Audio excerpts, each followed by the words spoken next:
Kirk, thank you so much for joining me on the show. Thanks so much for inviting me, Tom. Absolutely.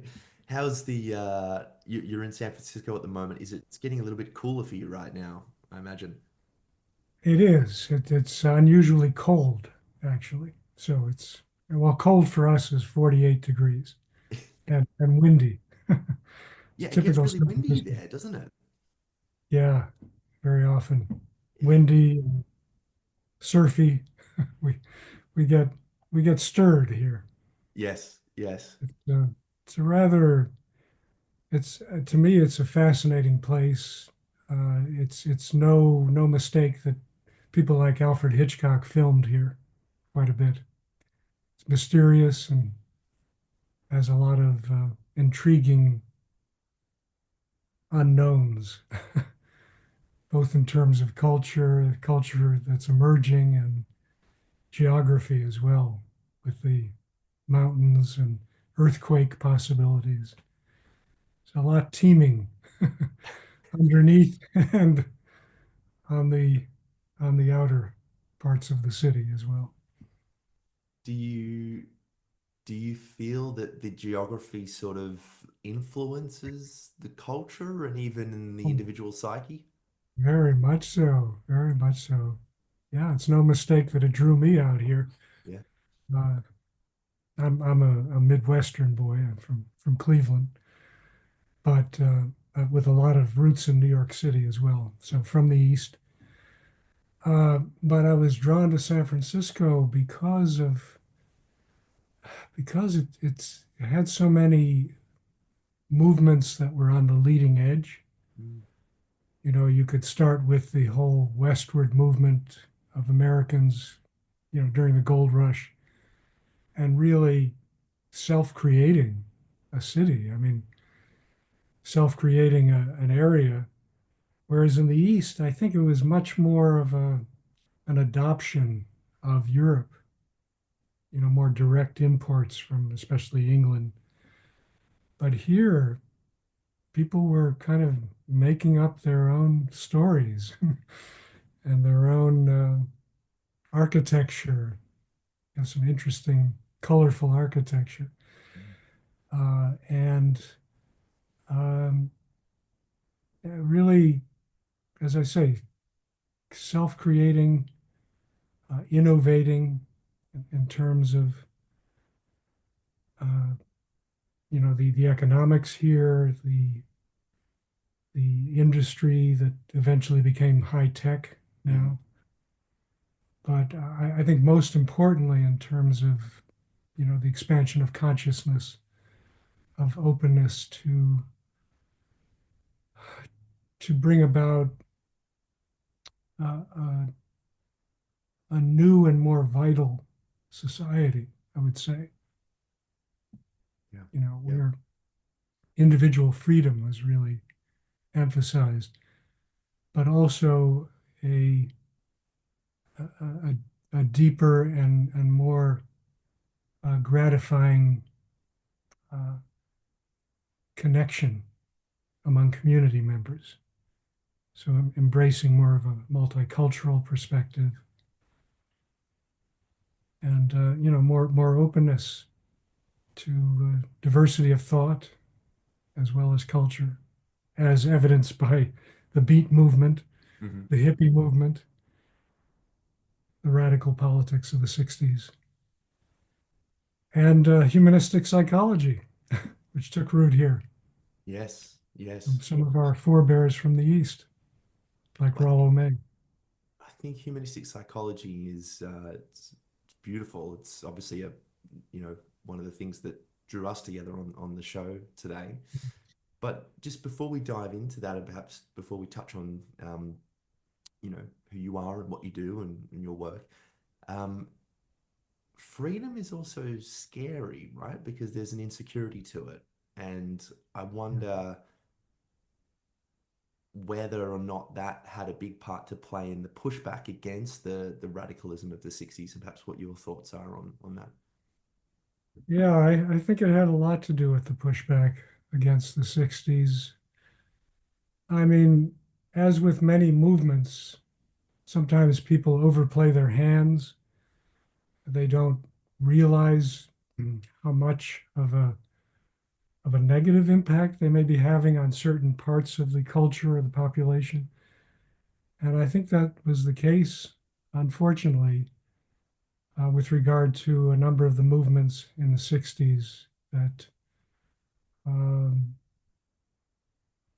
brought about a radical openness Mm, and a sexual openness as well as uh, openness to new ideas and to new ways of being with each other,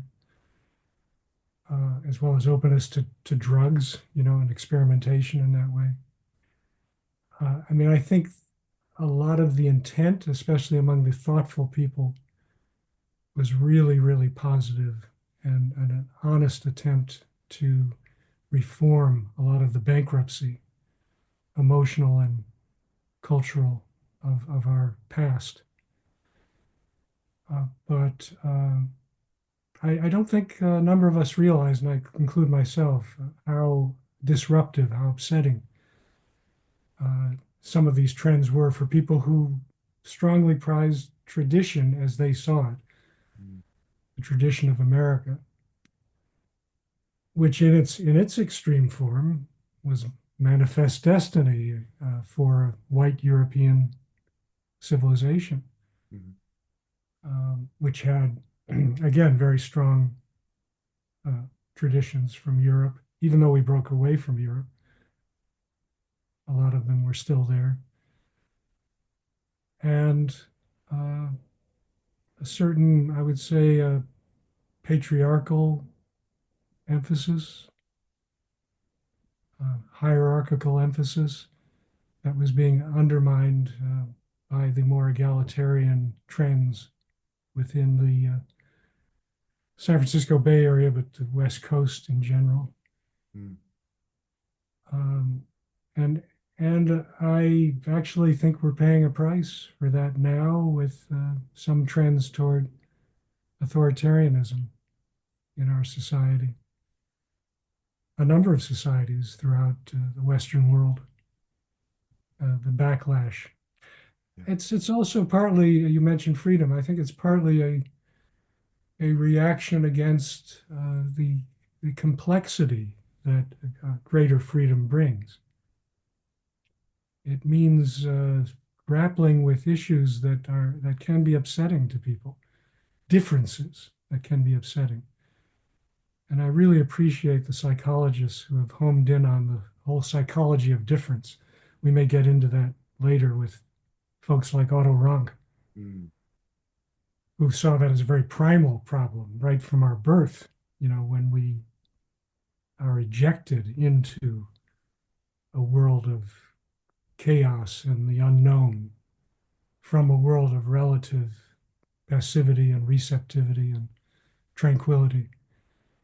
And I really think he's putting his finger on the very primal aspects of this fear of freedom. And Eric Fromm, of course, wrote a great book, Escape from Freedom, about this very topic.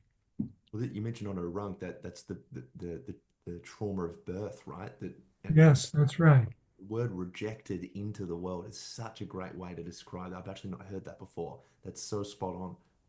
Well, it's an area that I've been delving into more and more because it feels so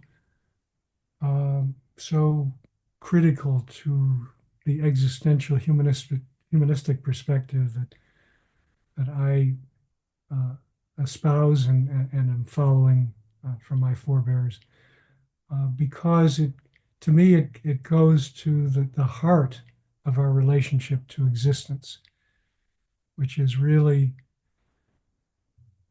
the dimension that seems to be behind most, if not all, of our anxieties, our traumas, and our fears, uh, which could also be great growth opportunities. Unfortunately, they're too often opportunities for polarization. I call it the polarized mind, uh, which is fear driven.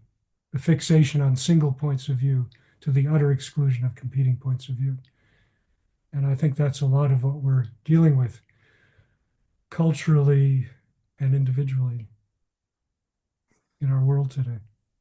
Are you optimistic about it, Kirk? I've asked a fair few people about the current state of the world, and some are optimistic, some are a little bit concerned. Do you feel that if the political world is sort of macro extrapolation of the individual psyche, do you believe that it in itself will revolutionize and evolve to the next place and transcend itself, or do you think that we're perhaps on a precipice of more chaos?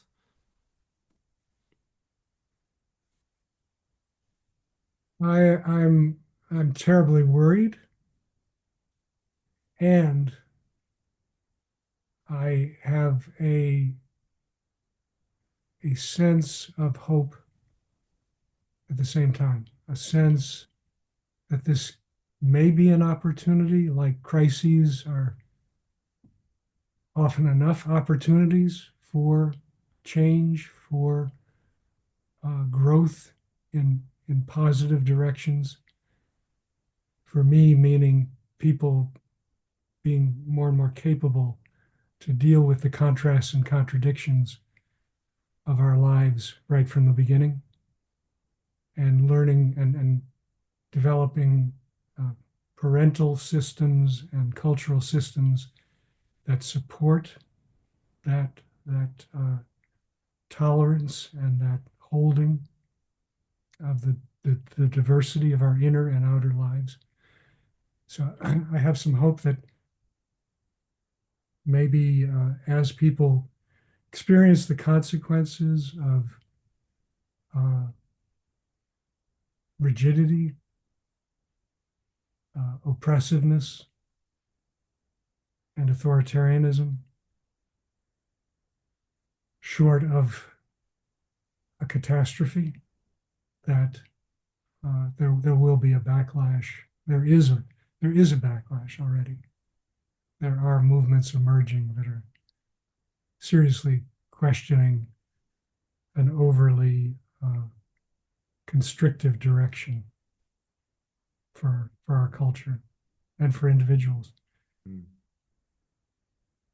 Um, yeah. it's really hard to say. I also try to keep an open mind to what's evolving here, and I try not to overly reify or label or even stereotype uh, folks that uh, many of us, including myself, have done in the past. And Me too. I'm working hard to, uh, well, I'll use the term that comes from a group that I closely associate with, Braver Angel. Mm, mm. Braver Angels is a grassroots movement that works with liberals and conservatives with living room style dialogues.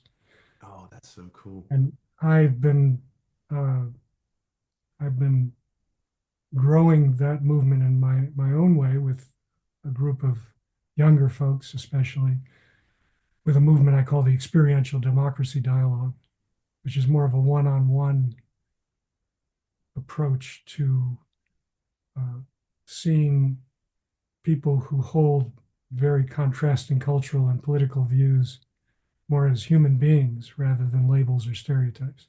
Mm, And that has been a very gratifying direction for me. Uh, and those are the kinds of movements that give me hope and that make me, I'd say, significantly more open than I used to be to the other side, if you will. I've been pretty much aligned with the kind of liberal uh, side of politics here. But I bristle at the idea of over identifying one way or the other because I don't think that the polarized mind knows one party or the other per se. It's clear that there has been more destructiveness on the part of the right in recent years.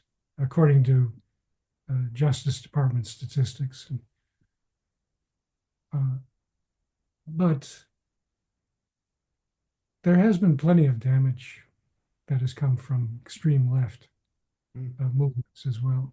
of course. Yeah, yeah. We've Stalinism seen, and Second World War in Germany as well. That's an interesting one to me as well. yes, You've got, two very contradictory, though authoritarian ways of yes, enacting politics, right?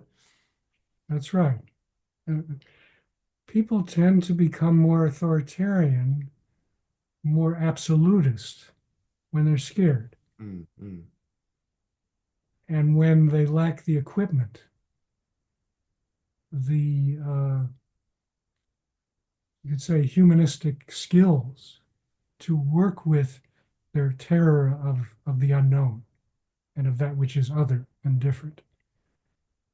And because we haven't been very good in our society, in my view, at dealing with inner lives, we've been great at dealing with the outer lives that we have. I mean, great, I should say in quotes, for at least those of us privileged enough to Mm, take advantage of them. mm. Higher standards of living, conveniences with our high tech. Um, worlds have opened up uh, at the technical level, uh, at the efficiency level, and material productivity level. But we're woefully behind, it seems to me, in working with what's left in our souls and our souls as we move more and more rapidly into this technocratic era. They're gravely neglected, and we're paying a price for it in depression, anxiety, addiction, sociopathy, Sociopathy. uh, war and violence, and political division, on and on. Climate change, neglect of our earth and our climates, our environment, because because of especially powerful people, but also people who support them and who live through them in some vicarious way, who believe that uh, having that certitude um, and that at least illusion of power is the way to live. It's too frightening. And we're also too, in many ways, ignorant of the ways of the inner lives of each other. Well, I think it's not too much of a fast step, to draw on the existential implications of power and control, right? I mean, this comes up all the time in private practice work, where someone who is more likely to want control really isn't willing to face, or perhaps isn't even aware of the fact of anxiety and what it means to live both with needing some control in life, but also needing to let go of the fact that ultimate control is impossible. And Yes. it seems obvious to me that we can just broaden that out into a political landscape. But then as a Yeah. result, Kirk, I suppose, do you think it comes down to the individual to change that will then ripple into how our politics changes, or perhaps it's the opposite way around? Well, it's both. I mean, our collective is composed of a range of individuals. So I don't see the basis for splitting Mm, our interior life from our sociological life. To me, they're greatly intertwined. Now, certain dynamics happen differently, I grant, in different contexts, individual, collective. yes. But I do think that I think we need to work on both fronts. I also think that psychology, especially depth and existential psychology, that's concerned with the whole human being, with the implicit dimensions as well as the explicit. And that is really attempting to meet people as human beings. Um, uh, in our fullness. I think it's incumbent on us to be moving out more and more to the social arena, and that at least that's my direction Hmm. more and more in bringing and translating these depth principles of practice to addressing social crises. But at the same time, I mean, that means making what we call emotionally restorative relationships, or relationships where people feel seen and heard and that get at the roots of their problems, much more available and affordable throughout the country. Uh, it means bringing these depth dimensions to life coaching, to mentoring, to school counseling, to parental care, uh, to the bridge building dialogues that I was talking about before.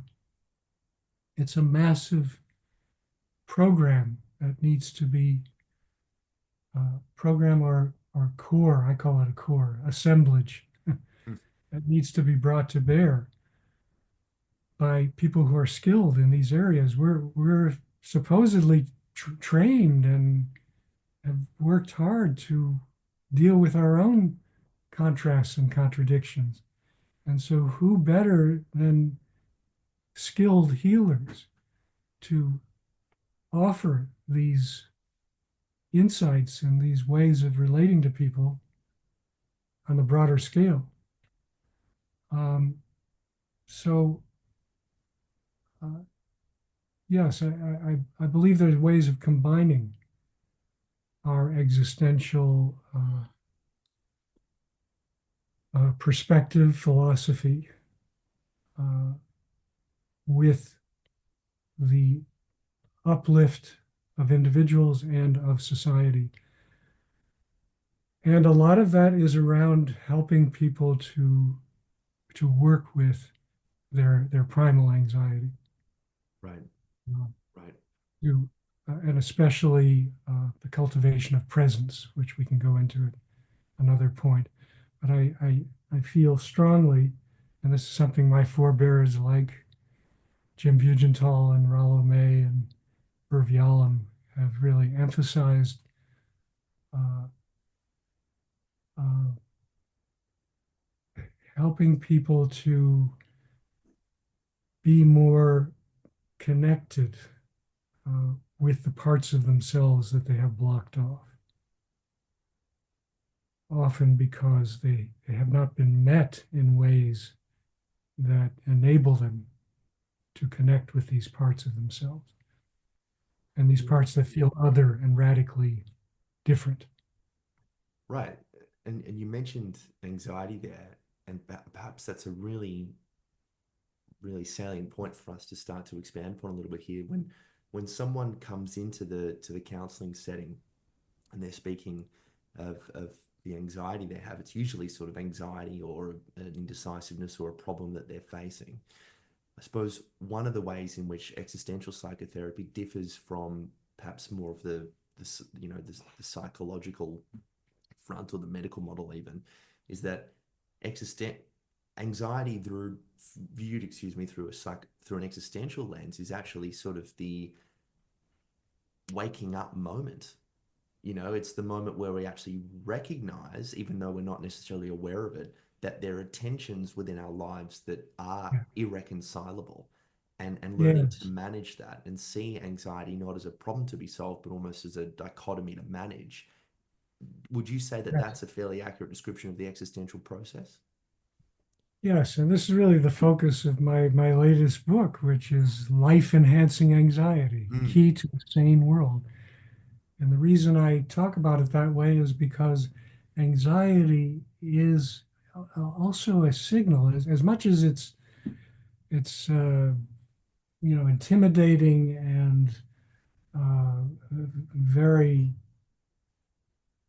unnerving, etc., within our bodies, it's also a signal that we're on the edge of something different. Um, Another way to put this is that the level that I call life enhancing anxiety is the capacity to live with and make the best of the depth and mystery of existence. That's sort of the primal core of it, but in a more concrete way, and a way that I think we really are pursuing in making available to our clients existentially, is it's developing a capacity to live on the edge of wonder and discovery, Mm, as distinct from terror and overwhelm. So how do we convey, how do we model skills that help people to stay more on those edges of curiosity, of wonder about their battles, um, and of being able to stay with those battles? Because so often the staying with is key to coming into the more of who we are and recognizing, oh yeah, that person is scary as hell to me, but I'm mad as hell at that person, and I'm feeling that now. Uh-oh, you just shifted out of a place where you were small and imperceptible and could just be swatted away like a fly to a bear. What just happened there? So okay, you're coming into the more, or I'm uncomfortable with something you just said as my therapist. That no, that's not right. That's not quite right. Okay, that's a shift out of a mode that I might have been in before, where I was very shy and reserved, and mm, mm, again, I made myself very small, or felt very small. But this is what a sacred space like depth therapy can provide for people, and a relationship with a person who has, traveled some of that terrain themselves, can bring for a person to feel safe enough to come into these places that were otherwise uncomfortable or just outright terrifying. And I know this very personally too. I had my own very personal journey with it, but would you be open to it's expanding on another some of story. that? Well, I have described it a lot in many places, but uh, to make a pretty long story a little shorter, is that I really was introduced to these existential challenges at a very young age, when my 7-year-old brother died of a series of diseases Mm, over a 10-month period. And I was close to 3 years old at the time. So it was a very, very early uh, shock and jarring in my life and the life of my parents, family. And talk about coming into difference, radical difference, radically unknown. One day, a deep family connection right. is very alive and enlivening your world. The next day, they're totally gone. Mm, How does that affect the whole atmosphere of your house, your neighborhood, but your parents as well, and people who close, who are close? In any case, I really dropped into a major hole over a period of several years after that. And my parents, who were very psychologically minded, had the wherewithal to refer me to a psychoanalyst, child analyst. My mother actually was seeing an analyst, mm, which was very pioneering for her too, because mm, we grew up in a pretty middle class, working class outside of Cleveland, Mm, and and this very seasoned, middle aged man was central to my, I would say, uh, basic uh, sustenance in living. Maybe even physical survival. I don't know. It would have come to that point, but I was in very bad shape mm, when I met with him. Very terrified of germs, diseases, dying, monsters besieging me. And through my work with, this is Dr. Schiff, who's now deceased, I gradually learned to see my terrors uh, in a different light, to ask questions about them, to be more curious about them, internalizing some of his modeling and holding very difficult and painful places. Um, that was the beginning of my work, really, in this area, very young close age up. as well. I'm sorry, Such a young age as well to be exposed such a to young age. death. I I, think, and to not have the words for it, but just to have the embodied experience and the well, inability to hold that. a lot of it was embodied uh, healing, but by the time I saw him, I was 6, Mm, so I was more verbal at that point. right. Um, he was an analyst, so there was a little bit more focus, I would say, on uh, the verbal channel and also demystifying some of the fantasies that I had about my parents, about death. That was really important. Some reality checks around that. Uh, and then I had the other really major therapy that I had was in graduate school when a lot of this was reactivated for a number of reasons Yeah. Yeah. I won't go into now, but uh, I had a kind of breakdown at that time, Yeah. shaking, terrified, overwhelmed. And I had And an existential analyst actually you had an work with me. existential analyst, which so, and an Yeah. existential And analyst, Kirk, is that so? There's obviously a depth component to that, but what is the essential work of an existential analyst? Are they sort of trying to draw things with from within through free association? well, I would say, first of all, that she was really there for me, Mm, solid as a rock, a very human rock. I mean, you could say in some ways she was providing a kind of, as I call, corrective emotional experience. Uh, I had a very close relationship with my mother, but uh, also difficult, and I think understandably difficult at times. And in those very early years, with the early imprinting yeah. of trauma, uh, that was very difficult. And my mother was absent for significant periods of time after my brother's death, and there was a lot I needed to rediscover and come back to revisit and work with as this older, larger self, if you will, that Yes. she helped me to bring forth. And so the foundation was her meeting me, really meeting me with understanding, with support, real understanding. I really felt it. Felt like she'd been through a lot herself.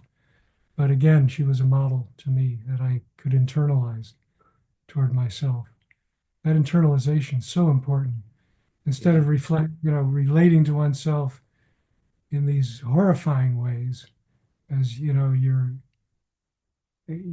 gonna die, you're unimportant, or uh, you're to blame, even, or, all kinds of fantasies. It's more of a relating like a mature adult would relate, right, to Hmm. his kid.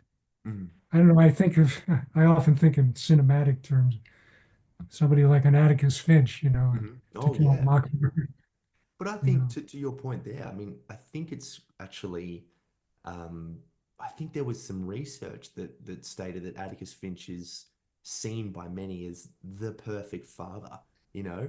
Like I think I remember reading that somewhere where he's stern and assertive, but he's Yes, loving, and that yes, his compassion is tied not in only into empathizing, but also seeing, you know, someone's potential. He's yes, really exactly. got that sort of healthy masculinity component to it. Yes, yes, right. He held the paradoxes Mm, of mm, living and was a very seasoned human being. yes, He had a joy and a buoyancy that he brought as well, which gives hope. yes, She brought all those qualities, but more in the sense of being really skilled and having a psychoanalytic training as well, mm, and not skipping over historical aspects, which I uphold today. I know some existential uh, therapists are more here and now oriented in the mhm, sense of uh, not seeing the past as particularly worthy of at least too much reflection, or as they see, to right, the backward glance, so to speak. right, And I understand that. I do get that. But uh, I do feel strongly that her helping me to bring the past very present in our relationship, the themes that came up that echoed the past, and in my work with the past and my own history in a very present way, meaning experiential, immediate, emotional, embodied, calling attention to the way I was speaking, to how I was holding myself, to uh, how I'm relating with her, not just the words, but the process. yes, All really important, and encouraging me to practice these connections um, to the degree I could in between our sessions. That was really important. Staying with the panic attacks that I was having as much as I could, but then I knew I could process with her. Uh, and, and really, again, it's coming into the more of who I was, who I am, right, and it's life enhancing anxiety. It's not discarding anxiety. It's not getting rid of anxiety. It's coming into an anxiety that is more a life energy, and that enables a passion to dwell in the inner freedom, because I was contacting passions, aspirations that I had that were bound up in my fears. mm, One of the issues at the time was a very revered professor of mine invited me and strongly encouraged me to work at a local insane asylum, as they called them in those days. And that was very activating for me. mm, But the long and the short of it is I eventually I did my postdoc full time at a state hospital. I worked very intense emergency. I was able to face a lot of these terrors of cracking up myself precisely because I had these great witnesses in my life. And that therapy with Anne really has lasted, what, 46 years now. wow, So, yeah. wow. So, Kirk, you mentioned that one of the factors that was so transformative for you when you were working with your analyst was her ability to be with you, and it is oftentimes, this is sort of ubiquitous throughout Yalom's work and obviously many others of the kind that it's the relationship that heals. the therapeutic Yeah. relationship that heals, right? And I wonder what some of your views are on helping people cultivate a better therapeutic relationship. And yeah, this is sort of speaking specifically to prospective therapists now and therapists who are in the field. There's some ways that we can go about activating a better therapeutic relationship. Well, I think beginning with working on one's own ability to relate to oneself, to relate to an intimate other, Mm, whether that's one's therapist or one's mentor. My mentors were also extremely important in my life. Of course, with good friends, uh, family can be a part of that. Uh, so that's where I highly recommend that budding therapists undergo their own experiential depth psychotherapies, where they learn what it means in a very substantive way to be met, uh, by another and within themselves in such a way to develop their presence. By presence, I mean a kind of holding and illuminating that which is palpably significant within oneself and between oneself and the world or others. right, right. There's a real feeling there that this person is with me in this moment, and I'm not a Yes, means to an end. I'm a means within myself, perhaps.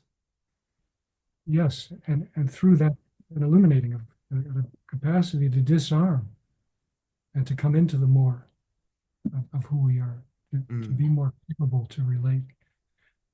So that's a part of it for sure.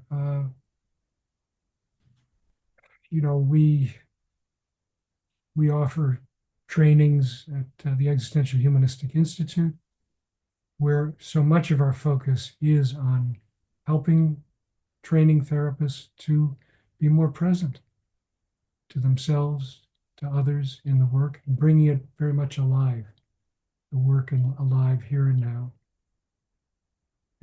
and carrying that forth into their ongoing work uh, with patients or supervisors, et cetera.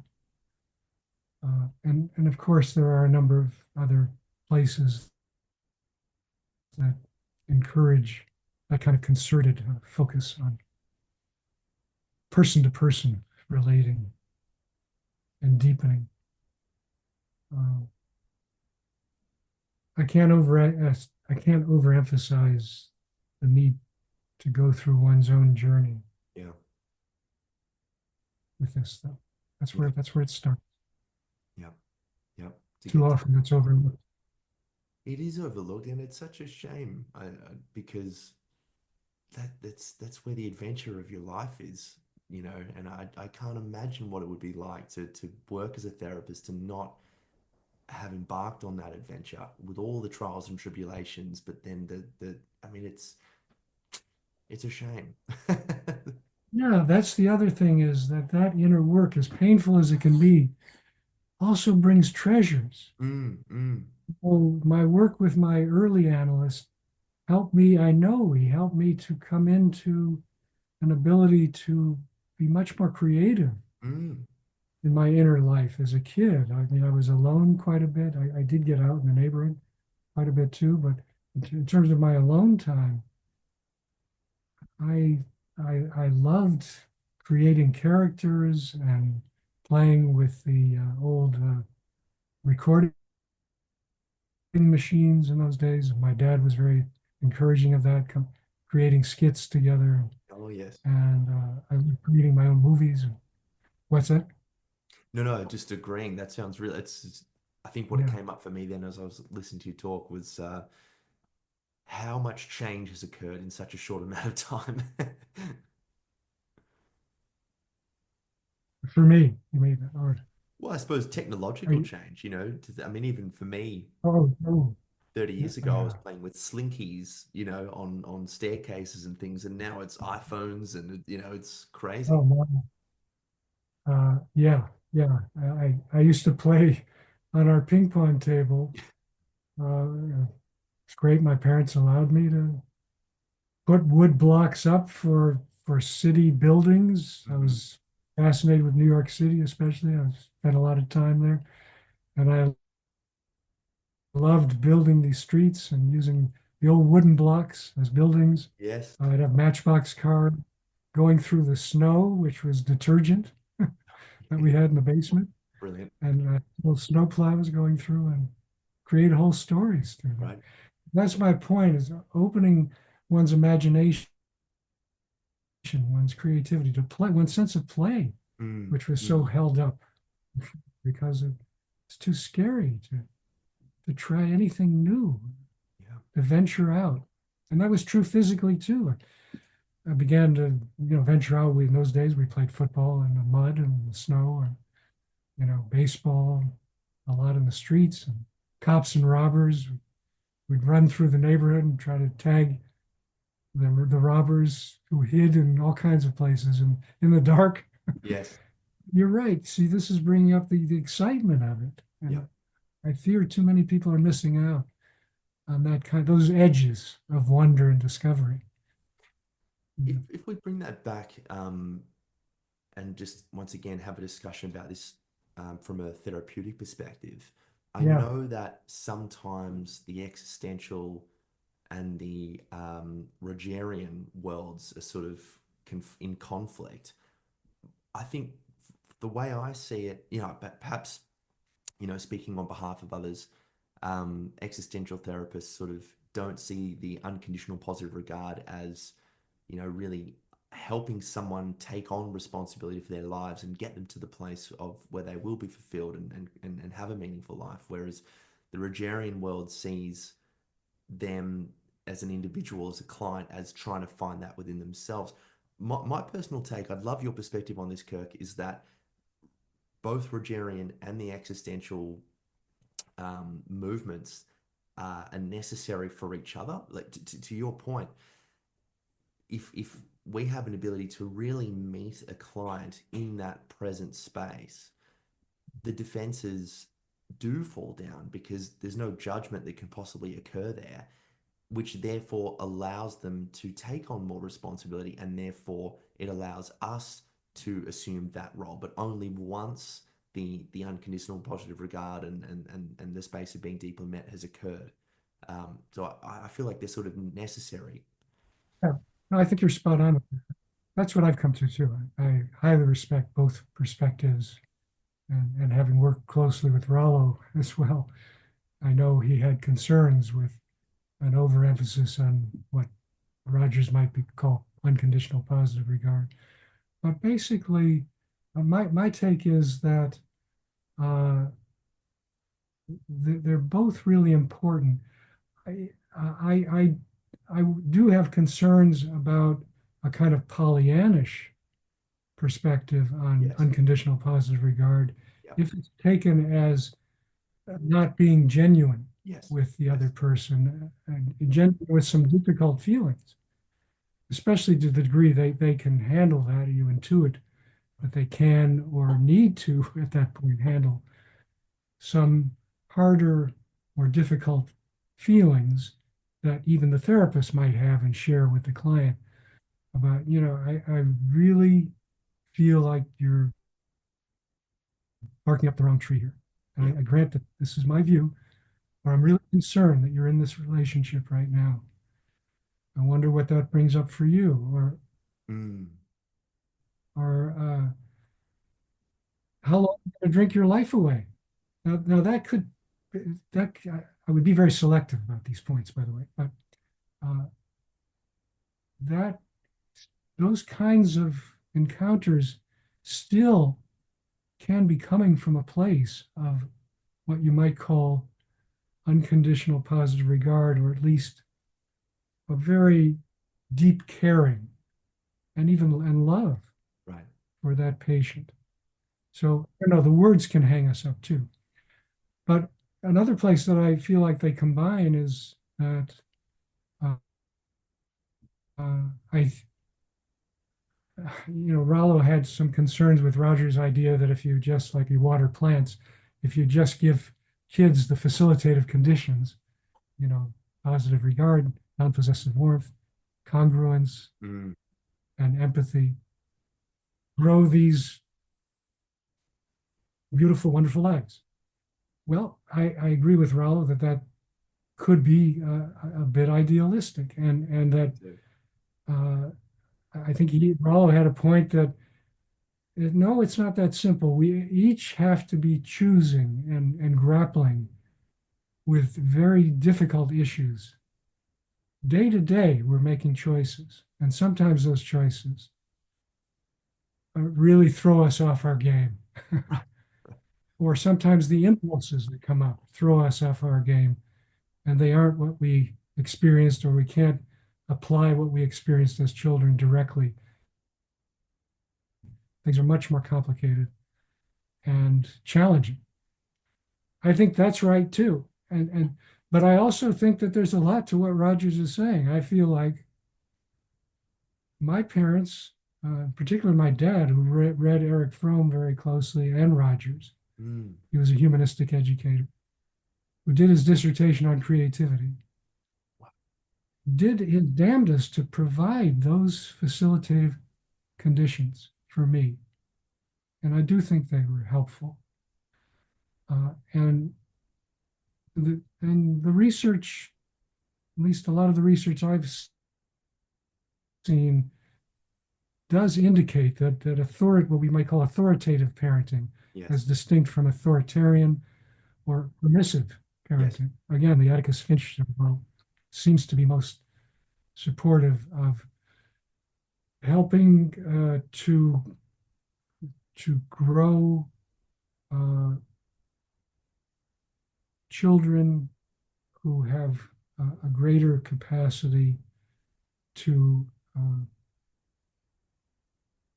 to develop an inner freedom and connect with what deeply matters Yes. about their life.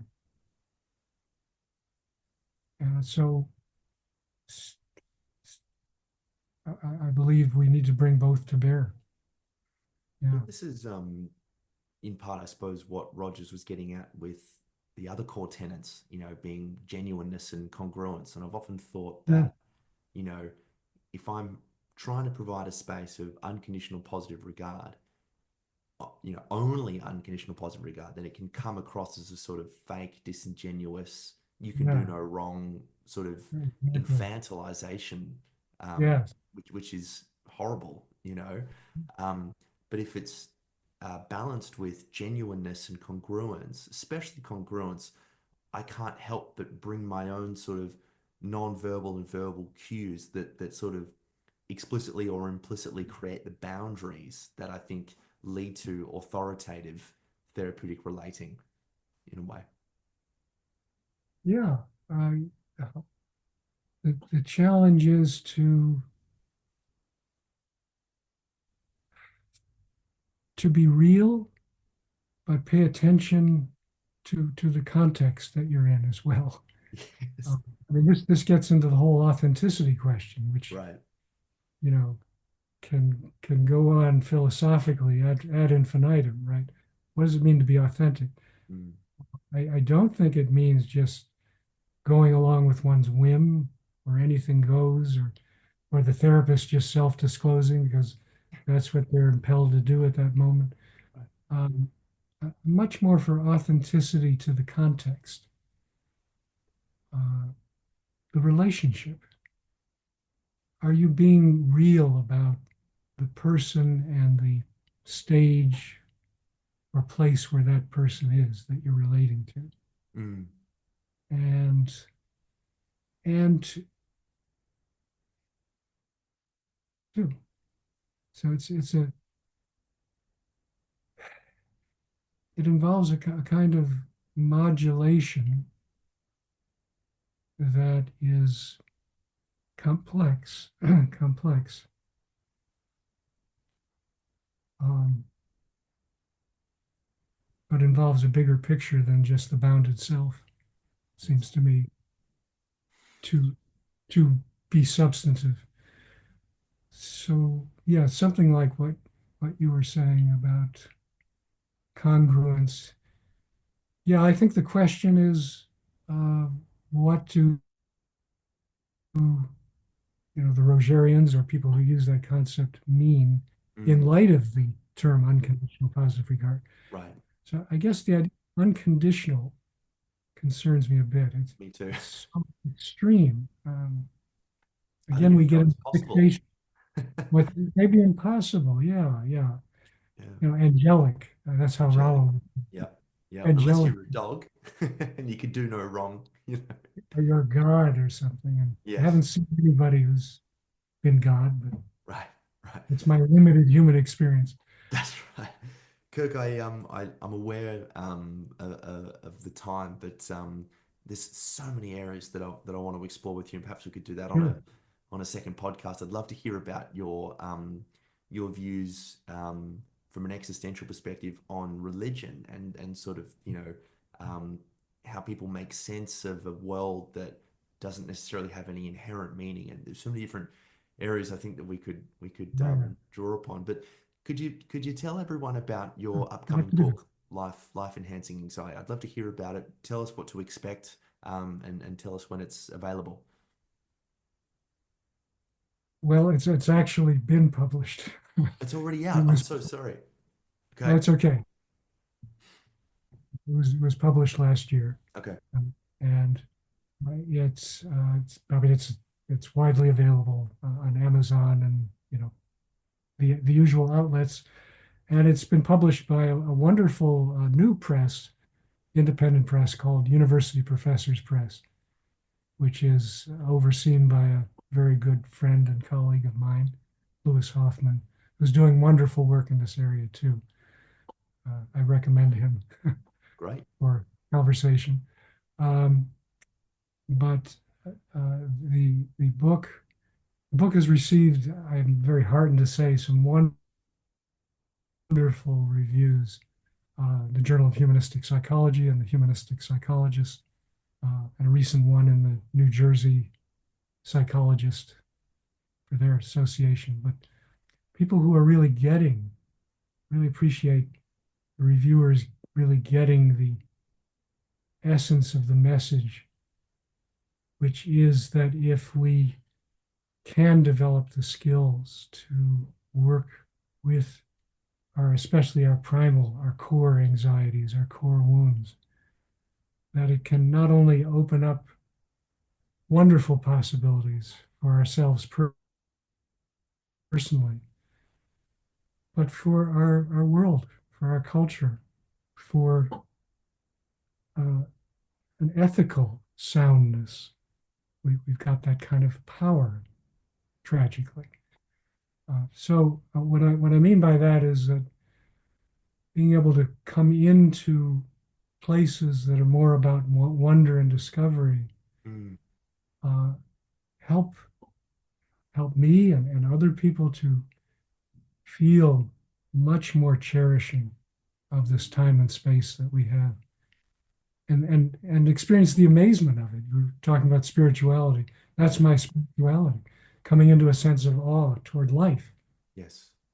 not even necessarily one person or thing or another, which could actually be kind of idolatrous and Mm, narrowing in some ways, but life itself, existence, being, the gift of this time and space that we have, this flash really that we have between voids, and who wants to destroy and hurt ourselves or others if you're coming from that place of really savoring uh, the astonishment of what's going on here. right.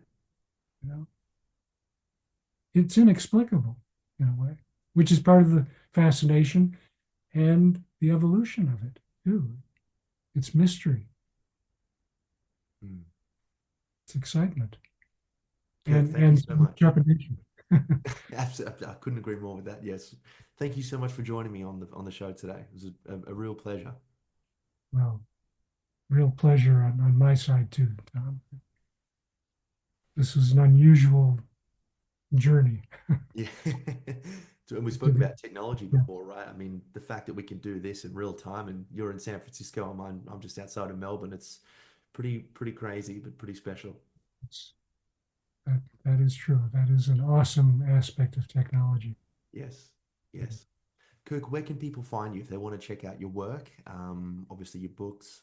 Well, they can go to kirkjschneider.com. That's my website.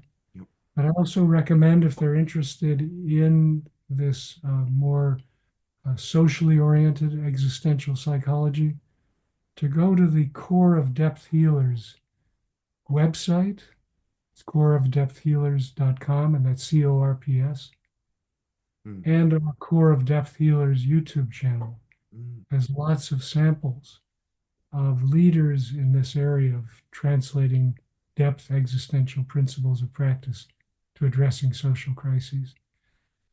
And there'll be a lot there for people. And I encourage people to join the movement of mm, helping to create a psychological or psycho-spiritual army on the par with the conventional army. I mm. really think we need that now. Me too. Me too. Core of Depth Healers. Fantastic. Well, Kirk, thank you so much once again. And I'm really excited for round two. I think there's a hell of a lot more we could get into. So I'd like that. beautiful. Guys, thank you so much for listening. And I will talk to you very soon. Thanks once again, Kirk. Thank you, Tom. And this will be on YouTube at some point. Correct. Yeah. Yep. I'll put it on YouTube.